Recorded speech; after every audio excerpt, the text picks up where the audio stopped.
প্রায় ৩ দশক পর আবারও নতুন করে আলোচনায় ঢাকায় চলচ্চিত্রের কিংবদন্তি নায়ক সালমান শাহর মৃত্যুর রহস্য। সালমান শাহর হত্যার মামলায় এজাহারভুক্ত আসামি ও খলনায়ক অভিনেতা আশরাফুল হক ডনকে গ্রেপ্তারের পর প্রশ্ন উঠেছে, এবার কি সত্যি উন্মোচিত হবে সালমান শাহর মৃত্যুর আসল রহস্য? আজকে প্রমাণ হয়েছে আল্লাহ আছেন, আল্লাহ মহান, সত্যের জয় হয়, সত্য কোনোদিন চাপা দেওয়া যায় না। এই ডনকে অনেক আগে গ্রেফতার করার কথা ছিল। আজিজ মোহাম্মদ ভাই এবং সামিরা 12 লক্ষ টাকার বিনিময়ে ডনকে তারা ঠিক করেছিল তাকে হত্যা করার জন্য। গত ৯ আগস্ট ঢাকার হযরত শাহজালাল আন্তর্জাতিক বিমানবন্দর থেকে ডনকে গ্রেপ্তার করে ইমিগ্রেশন পুলিশ। পরে তাকে পুলিশ অপরাধ তদন্ত বিভাগ সিআইডির কাছে হস্তান্তর করা হয়। আদালতে হাজির করার পর তাকে কারাগারে পাঠানোর নির্দেশ দেওয়া হয়। পরবর্তীতে তার জামিনের আবেদনও মঞ্জুর করা হয়েছে। এই মামলার 1 নম্বর আসামি হলো সালমান শাহর হত্যাকারী একজন, তার স্ত্রী সামিরা হক, এবং 2 নম্বর আসামি হলো আরেকজন হত্যাকারী তার আজিজ মোহাম্মদ ভাই, আরেকজন হত্যাকারী 3 নম্বর মা মানে সামিরা হকের মা, 3 নম্বর আসামি লুসি, এবং 4 নম্বর আসামি হলো আজকের এই ডন। এইসব মোট 11 জন আসামি এই মামলার। ডন গ্রেপ্তারের পর সবচেয়ে গুরুত্বপূর্ণ বক্তব্য দিয়েছেন সালমান শাহর মামা ও হত্যার মামলার বাদী মোহাম্মদ আলমগীর কুমকুম। তিনি সরাসরি দাবি করেছেন সালমান শাহ আত্মহত্যা করেননি, তাকে হত্যা করা হয়েছে। কুমকুমের অভিযোগ, ঘটনার সময় সালমান শাহর বাসার পরিচিকা ডলি, মনোয়ারা ও আবুলের সাক্ষ্য যথাযথভাবে নেওয়া হয়নি। তাদের জিজ্ঞাসাবাদ করা হলে হত্যার মূল রহস্য বেরিয়ে আসতে পারে বলেও তিনি দাবি করেন। আমি 2 তারিখ থেকে 7 তারিখ পর্যন্ত বগুড়াতে। ডন দাবি করেন যে ঘটনার দিন তিনি বগুড়াতে ছিলেন। সে ঘটনার দিন বগুড়ায় ছিল, সে জানাজায় আসলো না কেন? He is the responsible for this. তাকে চ্যালেঞ্জ করলাম আমি আপনার কালবেলার মাধ্যমে। মামা আলমগীর কুমকুম আরও প্রশ্ন তোলেন, যাদের সাক্ষ্য গুরুত্বপূর্ণ হতে পারে তাদের কেন গ্রেপ্তার করার জিজ্ঞাসাবাদ করা হয়নি।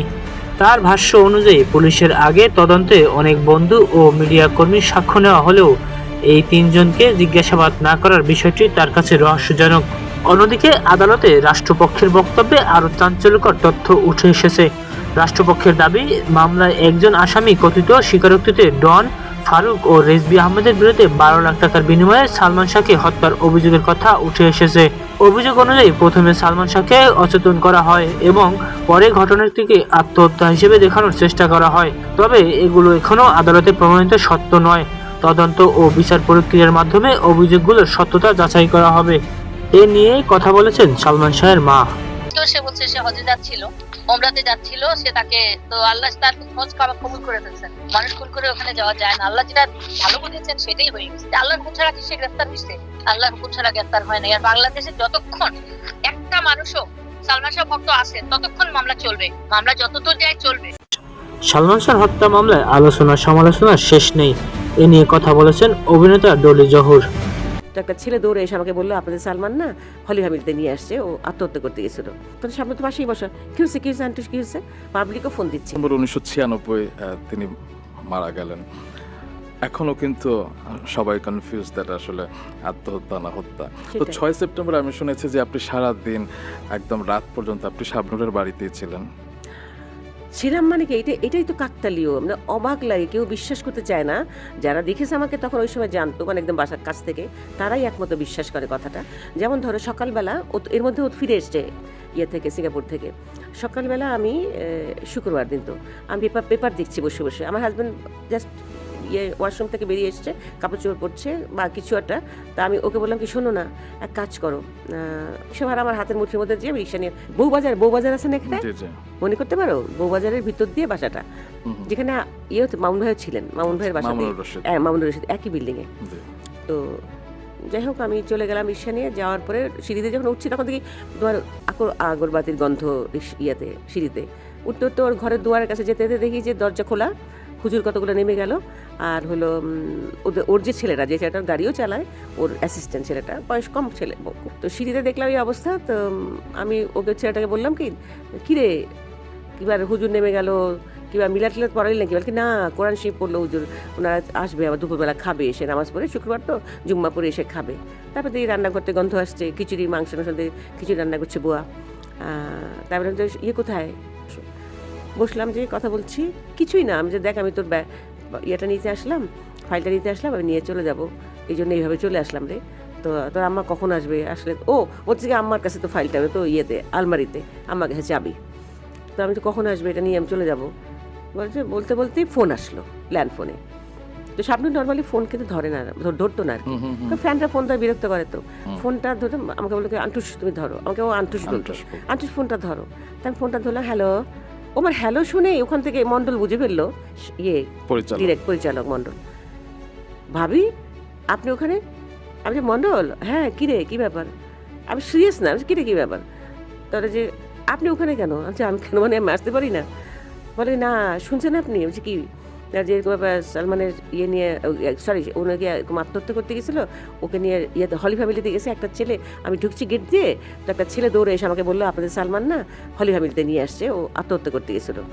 তো এইরকম কিন্তু তাই সত্য মিথ্যা কী বলিস তুই, যা তো ভিতরে যে পরিচালক সমিতি দেখ আর কে আছে একটু কথাবার্তা বলে একটু আপনি কেন কি শুনে গেছেন কিছু? আমি কিচ্ছু জানি না, কী হয়েছে বলেন তো?